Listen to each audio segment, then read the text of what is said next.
All right, today we're going to talk about how you know if they are the one. Because all this relationship stuff can be really tough, right? I mean, how are we supposed to know if this is the right person for us? Marriage is a really big deal. Having kids with someone is a really big deal. And most of us don't get married thinking it's going to end in divorce, and yet 40% do. And do you know why I didn't care about that stat? Same reason you don't. Because you think, he's not talking to me. That's not going to happen to me. So let me be clear. No one thinks it's going to happen to them until it does. Yes, I'm talking to you. And if you forget everything else from this video, remember this. You can drastically improve your odds of a mutually fulfilling long-term relationship by 1, picking the right type of person, but 2, just as important, becoming the right type of person. All right, first disclaimer, quick reminder, this video has nothing to do with perfection. It has everything to do with intention and direction. None of us are perfect, and you're going to hear things today and go, oh crap, I'm not doing those things. And that's okay. I wasn't either. But what we need to realize is that what we don't know can still hurt our partner, right? Ignorance is no longer an excuse. The advice I'm talking about today drastically reduces your chances of getting into a narcissistic or self-centered relationship. This is everything I wish I had learned decades ago. This doesn't guarantee a perfect relationship with someone, but it does give us the tools to set us up for the relationship we deserve. Of course these conversations are hard. Of course it's difficult to be able to have healthy, safe conflicts, because that demands something from you, like humility and self-reflection and vulnerability and mutual respect from both people. Yes, it's hard, but I've seen what happens when you can't have them or you choose a partner who has no interest in emotional maturity. And guess what? That's really hard too. If you realize you aren't doing something that would benefit your relationship, or you realize you are doing something that's potentially hurting your partner, take accountability and talk to them about it. Go first, initiate, be intentional. That's what this is all about. 2 people who are willing to do the hard work to make this work. All right, second disclaimer. I do not believe in the concept of the one. You can believe in fate. You can believe God brought you together. That's fine. But there is no the one. The reason why that's so dangerous is because it creates a false belief about relationships, that you just need to find the right person, and then everything else will fall into place. All your trauma just magically goes away. All your destructive coping mechanisms that you've built up for years, all the garbage you inherited from your parents' dysfunctional relationship, all of your own baggage, none of it matters anymore because we found the one, right? Wrong. You aren't waiting around for someone to come save you and make you whole. And you certainly don't need to be saving someone else. Your life and happiness doesn't start once you're in a relationship. That's how we can create unhealthy, codependent relationships where our self-worth and value are put in someone else's hands. And if they don't see us as valuable, then we don't see us as valuable. And that's a big problem. I don't believe great relationships happen by accident. I believe they are built. And that includes the relationship you have with yourself, which plays a larger role in your relationships with others than you realize. And what we don't realize is it's so easy to ignore red flags and not talk about our non-negotiables and not talk about our boundaries in the beginnings of a relationship, because we are flooded with those chemicals we get at the beginning stages of love. So we cannot allow this to sabotage our long-term success. It doesn't mean we shouldn't enjoy it. We absolutely should. But we have to stay level-headed and understand that they aren't always showing up as the real them, and we aren't always showing up as the real us. And we have to do both. Enjoy being in love with each other and show up and talk about what we need and not be afraid to end this relationship if things get toxic or unhealthy. All right, so having said all that, let's get into it. What are the characteristics we should be looking for if we are getting into a serious relationship with someone, or maybe even potentially marrying them? And remember, we shouldn't be expecting things from someone else if we aren't practicing them ourselves, right? Because that's called hypocrisy. And we're not hypocrites, right? Right? All right, number 1 will always be safety. Without a foundation of safety, everything else crumbles. You can't have intimacy without safety. You won't be vulnerable with someone that you don't feel safe with. You can't have playfulness or friendship. You won't have any of it without safety. That means we have to have a zero tolerance policy for physical violence, aggression, dominance, controlling behavior, yelling, demeaning or belittling words, name calling. Those things don't build up. They only tear down love and trust and safety. Who you choose to be in an intimate relationship with is a really big deal. And if they've shown you with their words or actions that they aren't a safe person, I promise you, you can't change them. Stop acting like if you just talked to them different, that they would stop hurting you. That's not how love works. We can have empathy for what they went through in their childhood. We can have empathy for how difficult their life is now. But we also have to hold people accountable to hurtful or destructive behaviors. And when you can't do that, or when you don't feel safe to do that, it's always a red flag that something deeper is going on in the relationship that will eventually erode intimacy, connection, and trust. And I understand how difficult trauma bonds are to break. I understand how difficult it is to leave abusive situations, and you won't find me victim blaming. However, if we're talking about choosing a partnership with someone who is unsafe in any way, my advice would be 100% to step back, make sure you're safe, and get some professional help. Because the sad truth is, love will never be enough to sustain a relationship long term, at least not in the way today's culture has defined it. I don't care so much that you love each other, I care about how you're loving each other. That's great that you love each other. Here's a better question. Do you respect each other? Are you kind to each other even during a conflict? Do you consider each other? Do you prioritize each other intentionally? Are you a peaceful agent in their life, or do you add to the chaos and dysfunction? Do you truly accept each other on a fundamental level, or are you both trying to consistently change the other? I think it's great that you have a bond together, and you want to continue that. But we cannot forget that abusive relationships have a bond as well. Toxic partners say they love each other. People who are addicted to drugs or alcohol, even people who cheat, most of the time say that they still love their partner. And yet those are massive betrayals that destroy relationships every day. Love doesn't make the difference. How you love does. The sad truth is, if you want a healthy marriage one day, you have to first be okay with unhealthy relationships ending. I'm not saying that's easy. I'm just saying it's necessary. Okay, number 2, how do we build a climate of safety with each other then? With consistent trust, respect, and kindness. Pick someone you can trust. Trust means that you believe you can rely on this person, that they have your back. They have your best interest in mind. They aren't going to abandon you when things get hard. They aren't going to dismiss you when you're hurt. And they aren't going to take advantage of you. Trust means if I said I'm going to do this, then I'm going to do it. And this isn't about forgetting. We all forget. But trustworthy people own that mistake. They apologize, and they show you going forward through consistency that they can follow through on their word. Now, trust can be broken in big, quick ways, like cheating or violence. But it can also be broken in slow, small ways, like passive aggressiveness and silent treatments and disrespect and dismissing how someone is feeling, invalidating their concerns because they're just being irrational, right? Essentially, trust is broken when you punish someone else's honesty or vulnerability. Once trust is systematically broken, the relationship begins to die. Once you make someone else feel like their feelings are a burden, they will begin to pull away emotionally and physically, mainly just out of protection. Our body knows it's not safe to be vulnerable with someone you don't trust. Your heart knows not to give to someone who is only taking. So it's only natural that you'll start putting up walls. But that only leads to more distance and disconnection.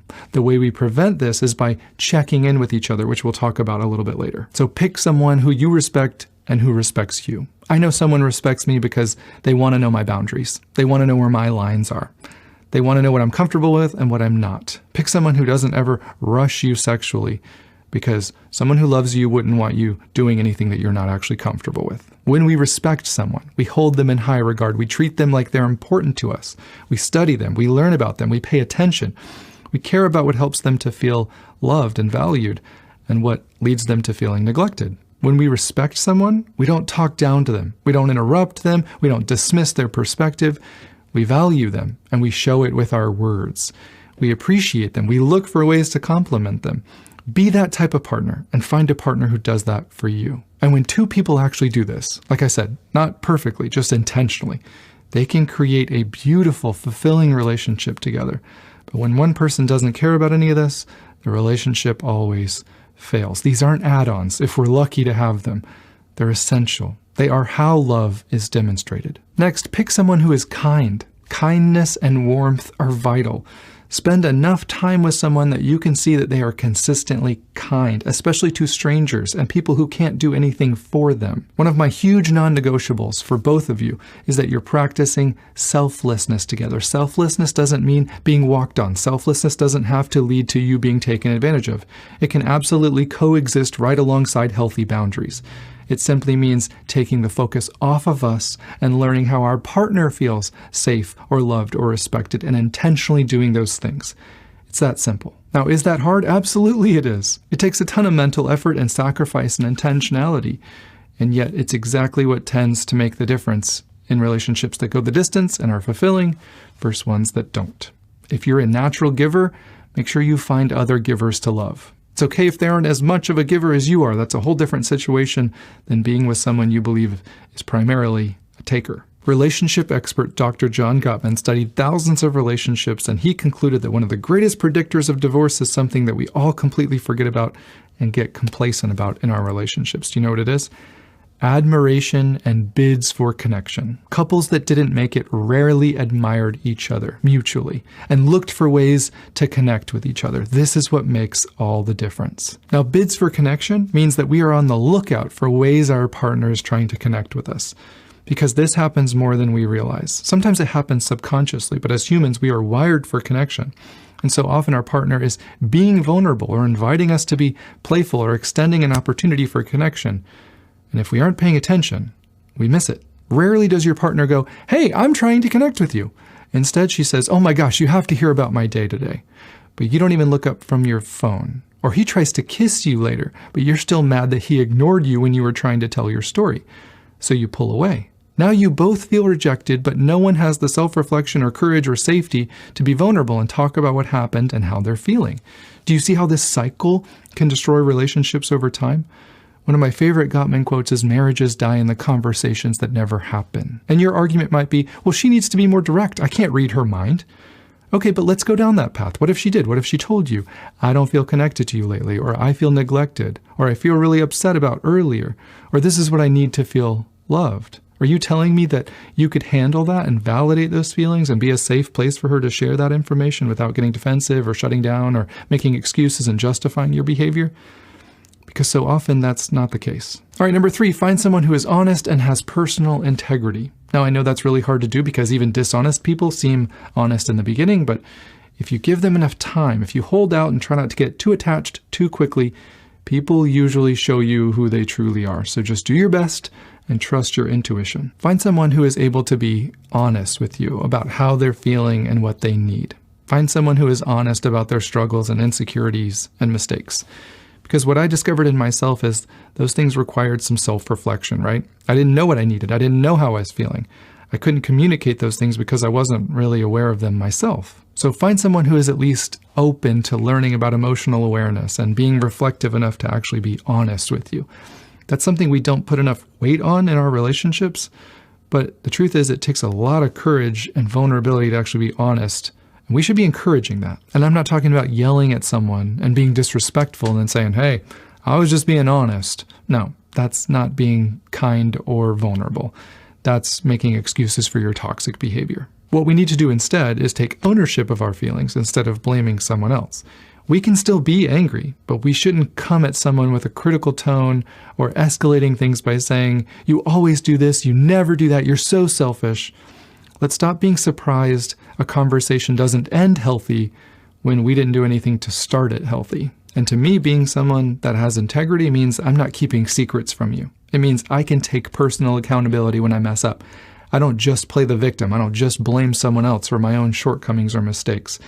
I don't always have to wait for you to come to me. I'm aware enough to come to you first and repair any disconnection. And just a refresher, repair means intentionally revisiting a moment of disconnection and taking responsibility for what I could have done better. And then actually apologizing, not making excuses, not saying, "Well, I wouldn't have had to do that if you would have just done." No, I'm actually saying, "I'm sorry, that was wrong. I could have done this better." And then asking them to share how your behavior impacted them as we validate any concerns or hurts that they have as real and legitimate. And then make a plan for how we want to show up in the future. That's how to repair. My theory is we should be keeping short accounts in our relationships. Resentment can't creep in if we're both on the lookout for areas that we need to repair. Let's make it hard for distance and disconnection to drift us apart. So sit down with each other every week and just ask, "Hey, how are you feeling? What are some things that we got right this week?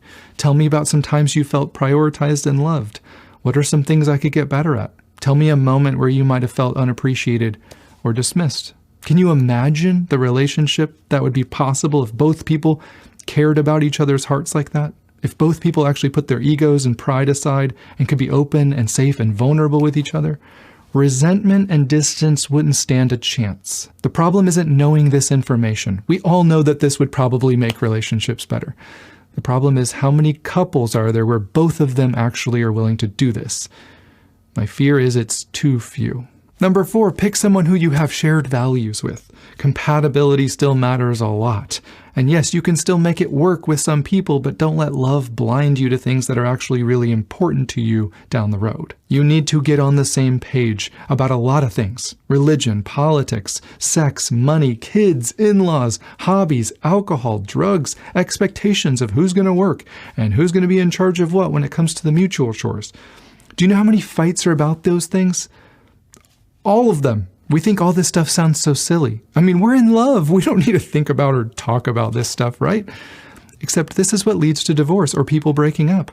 Once you come out of that infatuation stage, this is the kind of stuff that you'll think, how am I with someone who thinks this way? You keep having the same fights over and over again. And part of that is because you never discussed expectations around the domestic labor and the mutual chores and the mental load and how much time you're going to spend together and how much time you're going to spend apart.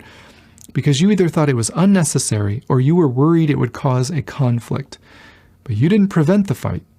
You just delayed it. Compatibility matters. If you're someone who sees the glass as half full, if you're someone who likes to make gratitude lists, if you're someone who can just sit and stare at a beautiful sunset and you can find joy and enjoy this world even when things are hard, don't get with someone who is negative all the time, who doesn't care about the dumb sunset, because it's just not going to work. And when it comes to kids, I'm not saying you need to break up because he wants 3 kids and you want 2.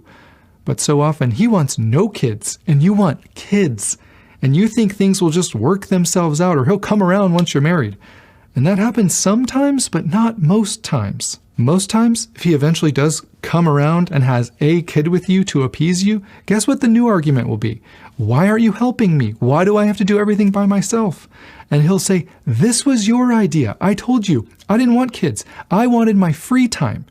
Trust me when I say you don't want to have that argument. So have the hard conversations around what your expectations are now.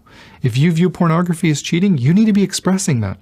And if you're watching pornography and your partner tells you that they view it as cheating, you need to stop if you're going to be in this relationship with this person.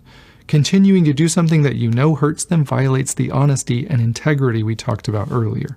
No one is making you stay in this relationship. Choose to be all in or choose to find someone else. Number 5 is empathy. Pick someone who has empathy, please. People are already seeing that empathy is the number 1 determining factor for whether your relationship thrives or dies. And you might say, well, Jimmy, if it's number 1, why'd you wait all the way until number 5 to tell us? Because I forgot, okay? I forgot about it. But we're here now, so let's make the most of it. Empathy is the ability to see the world through your partner's lens, not just your own. To actually feel, in a sense, what they are feeling. But in order to do that, you have to care enough to actually be curious about what's going on inside of them. And most of us can't do that because of our own ego and our own narrative, and we're too offended that they're upset because of something we did or didn't do. You know how everyone always tells you that communication is key? They're wrong. Empathy is key. Communication is a result of 2 empathetic people listening, understanding, validating each other's perspective and experience as real, but communication isn't the goal by itself. Emily and I were communicating for years, and the only result was worse distance and disconnection. Why? Because we weren't understanding each other. We weren't practicing empathy or validation or understanding. Because we had already decided in our heads, this person is just out to get me, and they're just trying to make me the bad guy. Information wasn't actually being expressed and received. Both are necessary if you want to effectively communicate. You can have the same argument over and over again, and you're certainly communicating something, right? But you're not communicating effectively. So for us, we got rid of all the toxicity around our communication: passive aggressiveness, contempt, criticism, silent treatments, defensiveness, stonewalling, yelling, accusations, dismissing someone else's feelings. It all had to go. Why? Because it doesn't help anything. Sure, you can be mad, you can be angry, but we can't expect to come at someone critical or accusatory and for it to go well. It's not a coincidence that when you call them a selfish a-hole, they don't respond with, you know what? I have been a little bit self-centered lately. What are some things I can do to help you feel prioritized this week? And just to be clear, we still don't do this perfectly. We make mistakes. We get mad at each other. We get disrespectful. But we also trust each other. So if someone says, hey, I think things are getting a little too heated, let's take 30 minutes and come back. We don't follow them into another room screaming. We don't keep arguing. We go calm down and we try again. That's part of respect and having influence over your partner, and that's a must in your relationship. So for us, we started practicing listening and not interrupting and taking ownership of our feelings and practicing being vulnerable, being a safe place for each other to share, along with, of course, bringing things up with discernment and kindness and respect, and that has made all the difference. And so many people will say, well, that's great and all, but my partner doesn't care about any of that. What do I do? Well, we can't change people. Unfortunately, this always takes two to work, right? So get in counseling, invite them to participate in the relationship, set boundaries around unhealthy behavior. But at the end of the day, we can't control them into loving us. They still have to choose their path, and some paths only lead to destruction. That brings us to number 6. Find someone who is at least moderately interested in growth and healing and emotional maturity. For me, I think before you get serious with someone, you should ask them, hey, if things get rocky between us, if I ever felt neglected, even if you felt like I was overreacting, would you still go to counseling with me to figure all this out? Because so many couples are in that exact situation. Doesn't matter which gender it is. I've heard both say, I'm not going to counseling because you're the one with the problem. And that hurts relationships so badly. In my opinion, we all need some counseling, especially premarital counseling. It's estimated that over 50% of us have insecure attachment. What that means is we have a destructive, maladaptive way of attaching to our partners and showing up in our relationships. And guess where it rears its ugly head the most? Our conflicts. So look at your fights, analyze them together, go through a fake fight, map it out. Where does it go wrong? Try to recorrect it before you get into the next one. Look into the why behind your reactions and mindsets. Why do I shut down? Why do I get so critical or passive aggressive? Why do I get defensive, even when I agree that you brought it up in a respectful way? Insecure attachment means that we have a subconscious fear of abandonment that manifests itself in a few different ways depending on whether you're anxiously attached, avoidant attached, or disorganized. But essentially what it boils down to is this. You weren't able to trust people in your life who were supposed to care about you and love you. And that means you won't fully trust intimate partners now. How that shows up is dependent on your attachment. Some people get very clingy, very needy, need constant reassurance that their partner isn't going to leave them. So they abandon themselves in a way in order to keep the peace in their relationship. They people please. They put your needs above their own. Because for them, that means the relationship stays safe and they won't have to feel any pain of disconnection, right? But what ends up happening is when you abandon your own boundaries and prioritize someone else above yourself, you eventually become resentful because they aren't holding up their end of the bargain. They aren't giving you safety and security and connection. They're neglecting you, which makes you fear abandonment and start conflict, which usually leads to them pulling away even harder since you're being too needy again. And when chaotic relationships are familiar to you since your childhood, it's easier to get with people who take advantage of you. And eventually you leave them because they were a narcissist, or they abandon you because, well, they were a narcissist, which reinforces your belief that people can't be trusted. Or instead of being clingy and needy, you might be more emotionally distant. You might struggle to feel feelings. You might not place much value on those. You might not get too close to people except for in the beginning because you like the initial feelings of connection. But you were taught in childhood that you couldn't really depend on anyone for anything, so you don't. And eventually, in intimate relationships, it's not long until you feel like your independence is being threatened. And you'll feel smothered by their neediness or their feelings. You'll feel like you got in too deep and they aren't going to like you when they find out who you truly are, so it's best just to end things now. And you bail. You find a reason why you have to get out of this relationship. And you do. Sometimes you come back, other times you don't. This is half the population we're talking about. And in all those scenarios, regardless of how you show up, you're just trying to stay safe. You're just trying to protect yourself from pain. Sometimes by being hyper-vigilant to any disconnection, and other times by creating disconnection so you don't feel so smothered. But neither is actually emotionally available or vulnerable or self-reflective. The solution is getting to the root cause of your fear. The solution is acknowledging that you might have some trust issues, or that you have commitment issues, or that you tend to use relationships as a way to feel whole and needed and valuable. And that's normal given what you have gone through. But remember, healing is still our responsibility. And if you find yourself asking, how come every guy I date is a narcissist? It might be time to ask, why am I so attracted to narcissists. The solution is a balance between having our own separate lives, but also feeling safe and connected together as well. And if we need more space, if we need a little bit more alone time, that's okay. We can ask for that. And if we need more closeness and intimacy, that's okay. When we're in a reciprocal relationship, we can ask for those things. And we won't be punished because we trust each other and we feel safe with each other. But anxious hearts need to remember, yes, safety comes from consistency on their end, but we can't make them the complete source of our own safety, right? We need to also do the work of feeling safe inside of ourselves as well. The solution is admitting that we can all be conflict avoidant. And it's easier to be critical instead of vulnerable. It's easier to give the silent treatment instead of talk about how we're feeling, because either we don't feel safe or they have shown us that they aren't a safe place for us to do that. This is about exploring why we shut down during conflict, because we can choose not to continue to do that, but it takes healing. The solution is learning how to be emotionally available, how to discover and identify what you need in a relationship, to advocate for those needs in a respectful, kind way, to learn about your fears, and to be able to set boundaries even with those that you love. The solution is realizing what role we're playing in our own dysfunction and holding ourselves accountable. This isn't something that happens overnight. This is an ongoing journey that we're all on. Now, some people refuse to go on this journey, and their relationships always suffer. So choose someone who is at least mildly interested in walking this healing path with you, because love will always come with a risk of pain. We can't fully love without being vulnerable, which means taking off our armor and standing there exposed and saying, I'm willing to show you my scars.